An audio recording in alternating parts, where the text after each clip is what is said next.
Hello children, this is Shruti, your social science teacher from Pramati Hillview Academy. Welcome back to your geography class.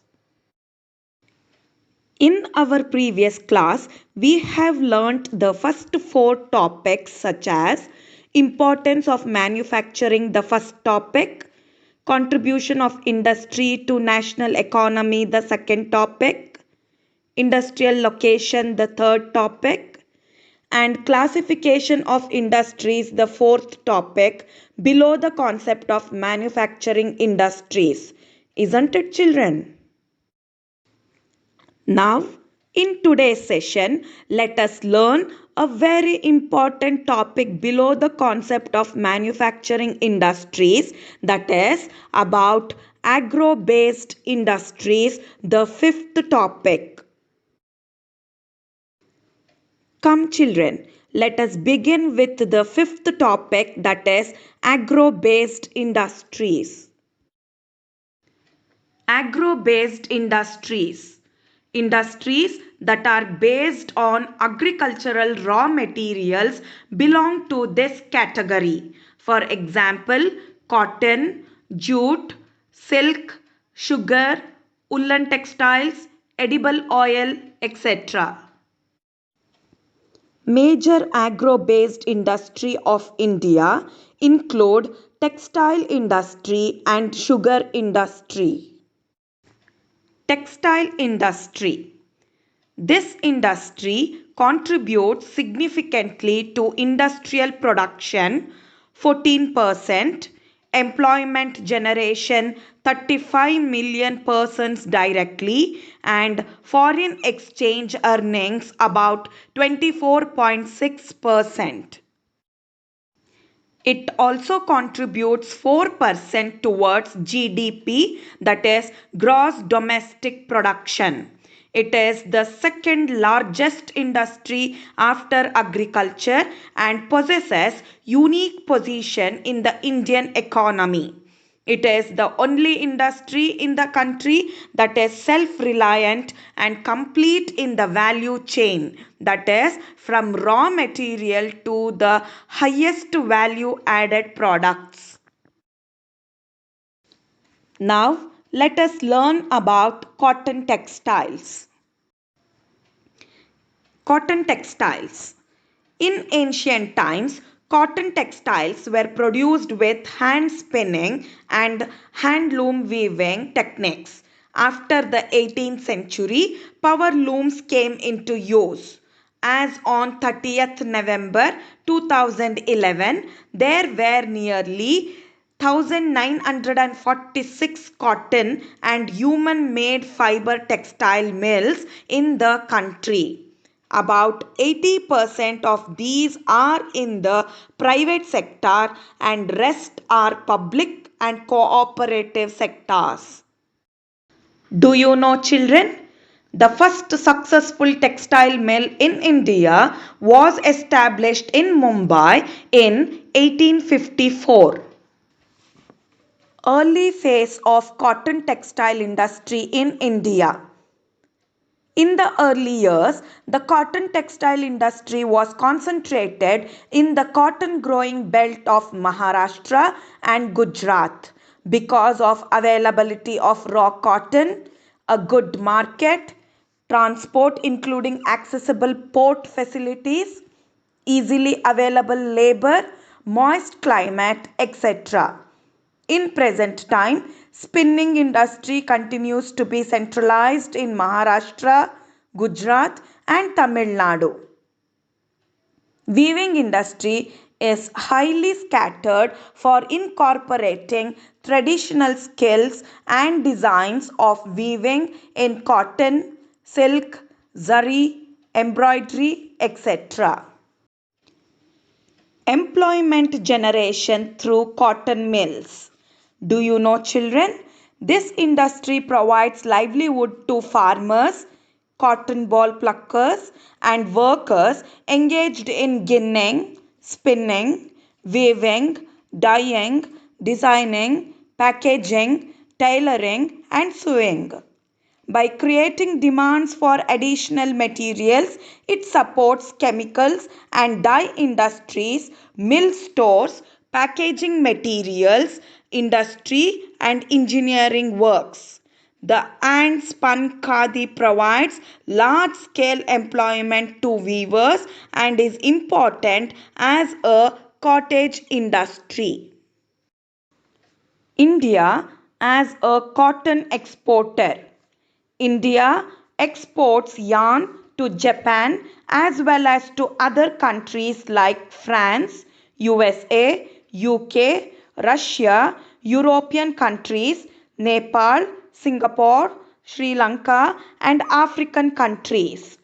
It has the second largest installed capacity of spindles in the world in 2011-12 next to China. Its share is 25% in the world trade of cotton yarn, but our trade in garments is only 4% of the world's total.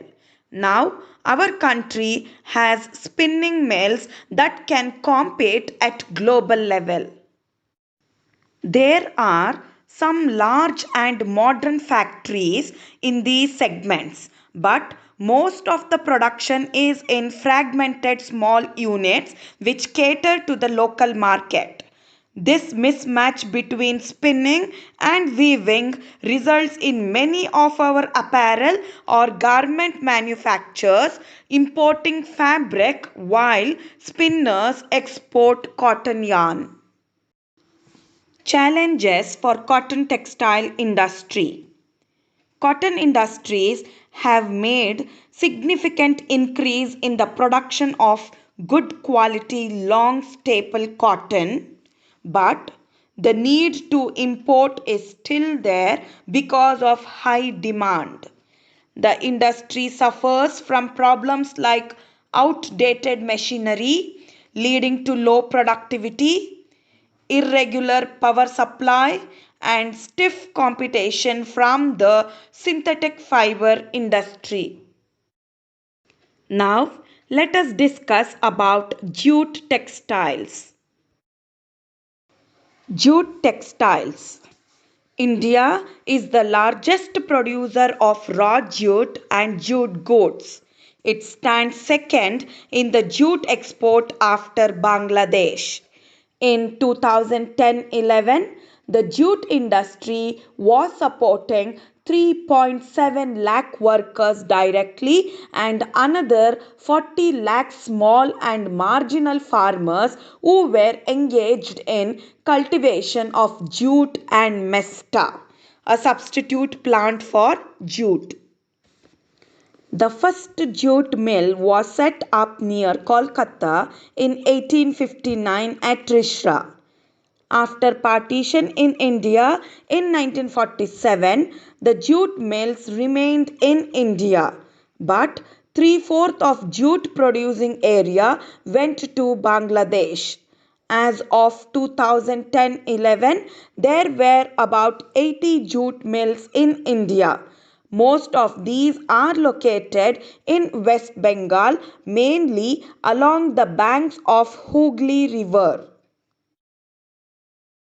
Now, let us see the factors responsible for the location of jute mills in Hooghly Basin. The factors responsible for the location of jute mills in Hooghly Basin are: proximity of the jute producing areas reduces the cost of transportation. Inexpensive water transport and network of railways, roadways and waterways to facilitate movement of raw material to the mills. Abundant water supply from nearby rivers for processing raw jute. Cheap labor from West Bengal and adjoining areas, that is Bihar, Odisha and Uttar Pradesh. Kolkata is a large urban center which provides banking, insurance and port facilities for export of jute goods from Hooghly. Challenges for jute industry. Challenges faced by the industry include stiff competition in the international market from synthetic substitutes and from other jute growing countries like Bangladesh, Philippines, Thailand, Brazil, and Egypt. The internal demand has increased due to the government policy of mandatory use of jute packaging in many products. It is advised that in order to stimulate demand, the products need to be diversified. In 2005, the National Jute Policy was formulated with the objective of improving productivity and quality, ensuring good prices to the jute farmers, and enhancing the yield per hectare. The main markets of jute are USA, Canada, Russia, UK, Australia, and United Arab Republic. The growing global concern for environment friendly and biodegradable materials has again opened the opportunity for jute products. Now, let us move on to discuss about sugar industry. Sugar industry. India stands second in the world in sugar production and the first in the production of gur and kansari. The raw material used in this industry, that is sugar cane, is bulky and in transport its sucrose content reduces. In 2010-11, there were over 662 sugar mills in the country spread over many states like Uttar Pradesh, Bihar, Maharashtra, Karnataka, Tamil Nadu, Andhra Pradesh and Gujarat along with Punjab, Haryana and Madhya Pradesh, out of which 60% mills are in Uttar Pradesh and Bihar. This industry is seasonal in nature, so it is ideally suited to the cooperative sector. In recent years, there is a tendency for the mills to concentrate in the southern and western states, especially in Maharashtra.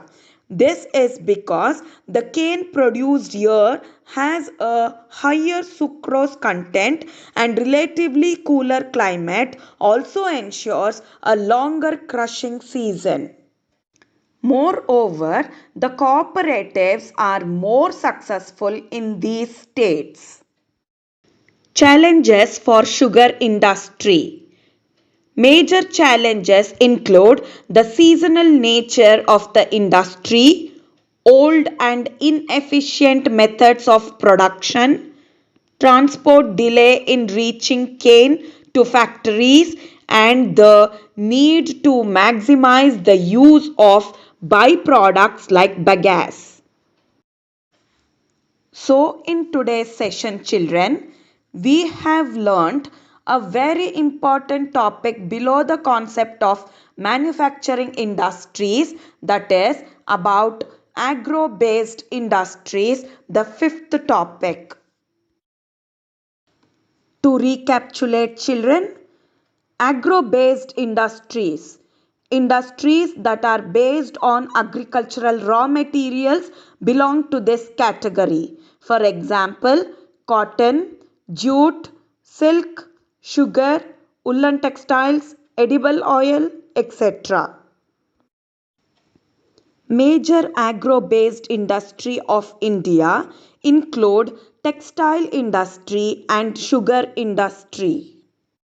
The textile industry occupies a unique position in Indian economy. In ancient times, cotton textiles were produced with hand spinning and handloom weaving techniques. After the 18th century, power looms came into use and cotton industries have made significant increase in the production of good quality long staple cotton. India is the largest producer of raw jute and jute goods, and it stands second in the jute export after Bangladesh. India stands second in the world in sugar production.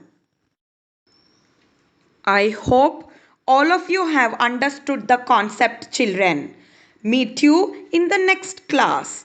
Take care and thank you, children.